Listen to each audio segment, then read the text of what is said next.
Why every time it deals with our favorite artists, we always have to make it a black and white and blue and purple issue? Everything is not a racial issue. Stop using race to be your crutch to defend your fave.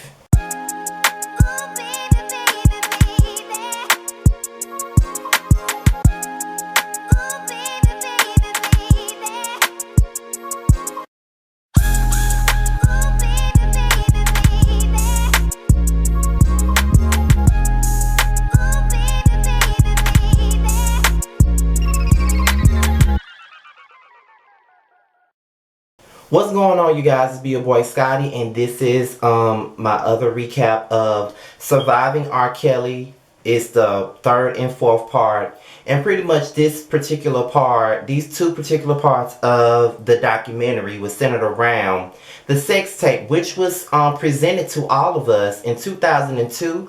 I was about 13 years old, I was 13 years old, closing my 7th grade year when this big scandal came out, alright? He was working on a new album. It was called Love Land. He had a whole song out called Heaven I Need a Hug, and all of that stuff. And it included a song called More and More as well, which was later recorded by Joe. But Loveland never came out due to what was going on in the media in regards to the sex tape. Okay, so let me just put that fun fact up in there. So it opened up with Mary J. Blige Jr. sitting there telling everybody that it was indeed her niece in the video. She knew exactly who it was. The Chicago Sun-Times called her in to look at the tape and see if she identified her, see if she knew her. And when she saw that shit, that was her fucking niece, and it tore her to shreds. Now, one thing about this, and two things for sure. I know there's a lot of things that a lot of people may think. A lot of people may think some things are sketchy and all of this shit. But I'm going to say this right here. Javante and Sparkle and Lisa are probably the most honest out of everybody on this whole documentary. For one, Javante has been there from the very motherfucking beginning. She knew him from the jump, alright? Then on top of that, when she mentioned Tia Hawkins, which what I failed to mention on my last recap of the documentary was, as I said before, Tia Hawkins was the female rapper who you heard on Aaliyah's Age Ain't Nothing But a Number album. She was rapping on the songs I'm So Into You. She rapped on Throw Your Hands Up. She did some, what was the other one? She did some ad-libs, I believe, on No One Knows How to Love Me Quite Like You Do. And she also did a spoken words type of thing on Street Things. So she was all over this album, okay? And a couple of years after the Aaliyah album and the Aaliyah scandal came out, because the Aaliyah scandal came out in 94 or 95, late 94, early 95, the marriage was annulled in Detroit by her parents, and they ordered R. Kelly to stay away from Aaliyah. Now, that's what it really was. So then Tiffany Hawkins, aka Tia Hawkins, was, she filed a case against R. Kelly in 1996 and said that she had sex with R. Kelly in 1991. So it's funny to me how a lot of these girls that work under R. Kelly were fucking him. Tia fucked him, and allegedly Aaliyah did too. And I'm thinking I don't know if Javante slept with him or not. I'm not sure. I don't recall her saying that she did, but I know that she worked with him.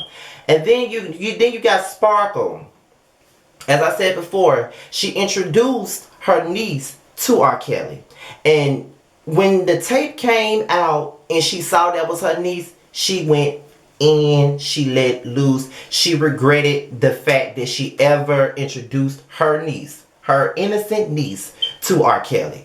And I just feel like she took a lot of accountability for her part in the situation, because she felt like the situation with R. Kelly and her niece happened in her watch, because she was the one who placed her there. She was the one that made R. Kelly known to her in the first place. And another thing about it was, when the girl's best friend came out and identified her, I'm like, bitch, come on now. Alright, that was straight up her. But the family denied that that was Sparkle's niece. Her mom and father said that's not her.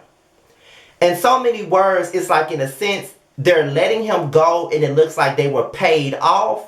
But in another sense, they could have just been embarrassed. They probably just didn't want to live with the embarrassment or the shame of their daughter being in a video with an overly grown ass man getting pissed on. You know what I'm saying? What mother or what father will want to even acknowledge that? You know what I'm saying? Why would they ever want to acknowledge that in the first place? You know what I mean? So I just feel like at the end of the day, I do understand why they may have denied that that was their daughter. But at the same time, it's like, this man has been accused of doing this to your daughter, and now you're sitting up here saying that it never happened. You know what I mean? Like, it's crazy to me, but it is what it is. So then, you know, Sparkle was like, you know, she said she testified and said it was him, it was her. The niece's former coach said it was her. The best friend said it was her. But the parents would not admit that it was her. The other uncle would not admit that it was her. And what's funny about it and what's sad about the whole situation in regards to the girl that was caught on the tape with him, the family continued to deal with R. Kelly. They kept working with R. Kelly. So it just feels like it was all about the money. Like they didn't really give a fuck about what happened to their niece or their child. They still kept hanging with him. They still kept fucking with him. They still kept working with him. Still continue to accept checks from him. You know what I mean? And I just feel like that was all the way messed up. But it could, like I said, it could be a thing of emotional distress. It could be anything. They probably just didn't want it to be known. They probably just didn't want to acknowledge it. They just didn't want to accept the fact that their daughter was seen in that way. And another thing is, for somebody to sit up here and make copies of that sex tape was just as sick as R. Kelly was for making the tape. Who in their right mind want to see him fuck and piss all over a damn 14-year-old? I barely like to watch porn my damn self. So imagine me trying to sit up here and watch a damn porn of an overgrown ass man fucking a 14-year-old girl and doing those type of acts on her. You know what I mean? Like, I never seen that tape before ever in my life. Never wanted to see it. Never had a desire to see that tape. But I know people that have. And I don't see how they can sit there and entertain the thought of watching a grown-ass man fuck the shit and piss out of a damn teenage girl. I can't see it. I don't understand. But in the midst of all of those allegations against him, he continued to release music. He released the Chocolate Factory album. Was a popular album. It came out in 2003.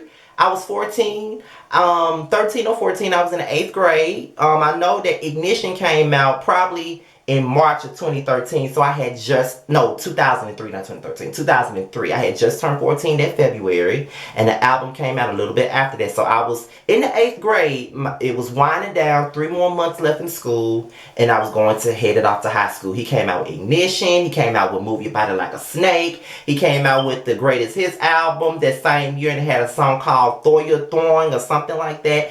And then he came out with Step in the Name of Love, which is now a highly popular song at every damn black family function, whether it's a family reunion, whether it's a damn banquet, whether it's a damn wedding reception. That song is always played. Then he came out a year later with Happy People, and he came out with You Saved Me. You know what I'm saying? Like, he has his ways of making music that kind of mirrors his innermost thoughts, I guess, but then make a song like You Saved Me to throw a motherfucker off. You know what I'm saying? Like, that's the type of genius that he is. Now, he's a damn genius, but it just seemed like he should have been tested for special ed all at the same time. Like, that shit is crazy to me, but that's just what it is. You know what I mean? So, years went by, and years went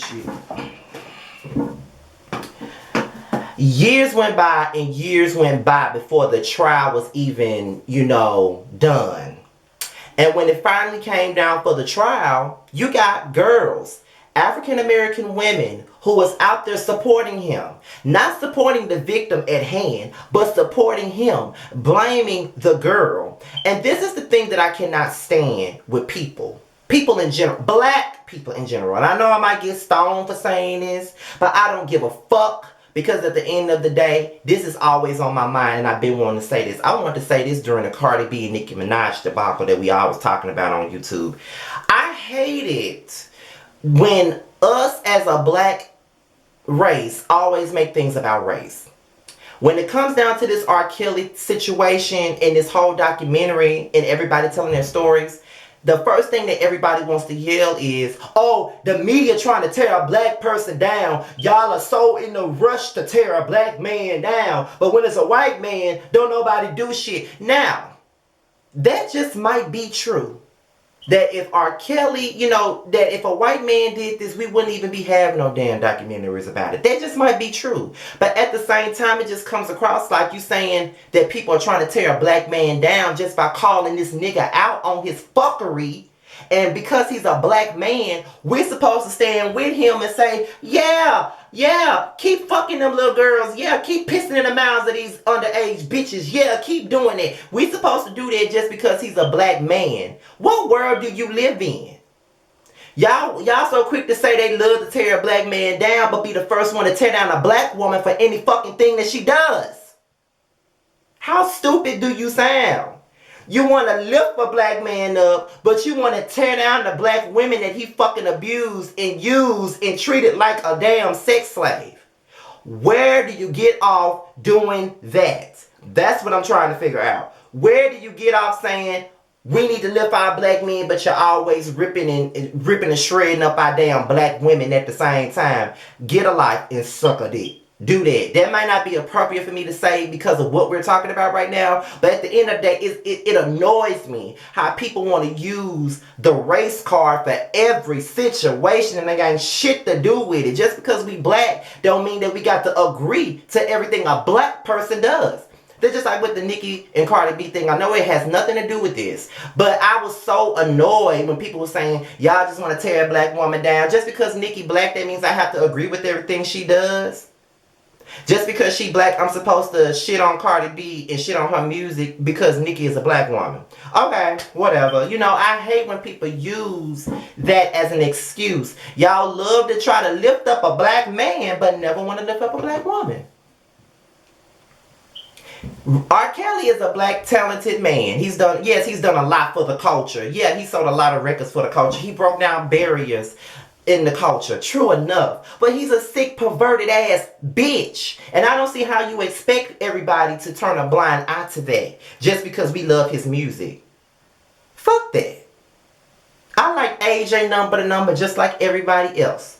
I Wish just like everybody else. I like slow dance like everybody else. I like A Woman's Threat like everybody else. I like When a Woman's Fed Up like everybody else. Hell, one of my favorite, like I said, 12 Play is probably one of my favorite R. Kelly songs, as well as I Believe I Can Fly, I Can't Sleep, Baby, Keep It on the Down Low, Ignition. I can have a list of favorite songs. And you know what? If you really want me to be real about it, because like I said, I can separate art from the person. I feel like Tamar is despicable. I can't stand Tamar Braxton. I feel like she's a despicable human being. However, I can still listen to her music without thinking about her bald head ass, okay? So, yeah, I'm not here to judge, but I'm here to just tell the truth. Yeah, R. Kelly is a pedophile. Look at my phone. I got just about all his shit on my phone. And I'm not afraid to say it. I do. Look at that. I got a lot of his shit on my phone.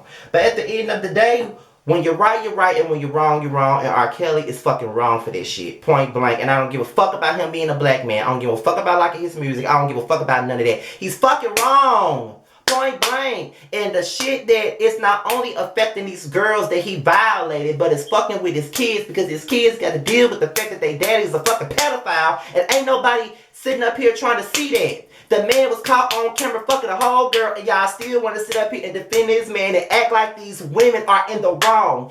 What part of that do you not understand? These girls were teenagers, 14, 15, and 16 years old. They were approached by a powerful R&B singer that they were probably fantasizing about, that they were probably big fans of. When you 14, 15, 16 years old, you got a powerful figure like that paying attention to you, you're going to think you're on the top of the world.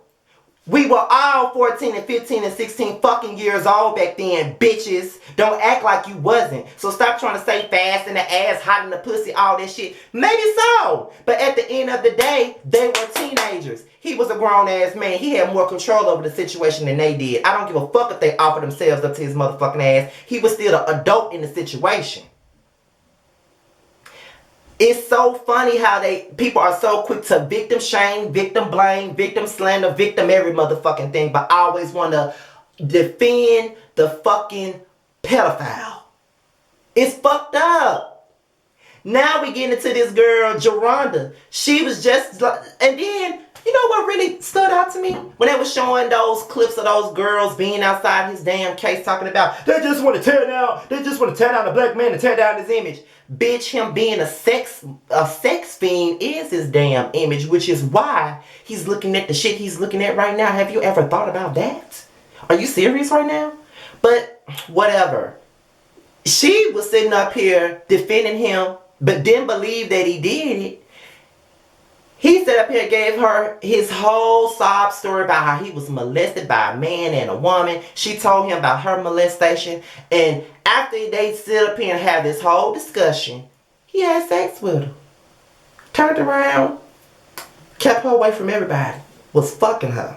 Was slapping her and her friend. And I'm supposed to defend him because he's a black man? Stupid. I don't know. I just don't like. And then I'm just saying, the majority of the people that is defending this man are black ass women. They got daughters of their own. How can you sit here and you have a daughter and you're defending a known pedophile?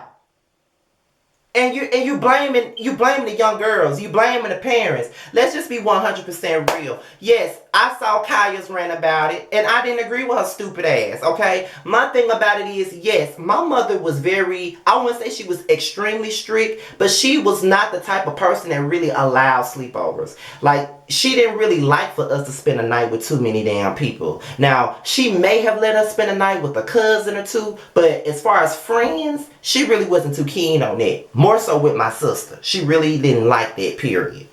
But there's a lot of things that my mother forbade me and my sister to do, and we still did it when she wasn't around. Parents are not going to always be around for every little thing you do. It doesn't matter what they forbid you to do, you're still going to find a way to do it because you want to. When you're a teenager, you're not going to think rationally. Like I said on my last one, there's a lot of things that 29-year-old Scotty would never do. When the shit that 15 and 16-year-old Scotty did, he would never do at 29. That's just because of maturity and seeing a lot of shit and knowing a lot of shit. You know what I mean? So my thing about it is, y'all are stupid as fuck. Not everybody, but I just cannot fathom the fact that everybody that's defending him is a black ass woman at that. But want to get on your soapbox and be roast hogs and say that we all trying to bring black men down. Bitch, get a grip. Let me get ready to watch this last part, okay? Because this video was long as fuck. It was late as hell. But after I watched that shit last night, I took my ass to bed. And then when I got home from work, I had to rewatch it. So that's why it's so late. But get into it and I'll holler. See you later.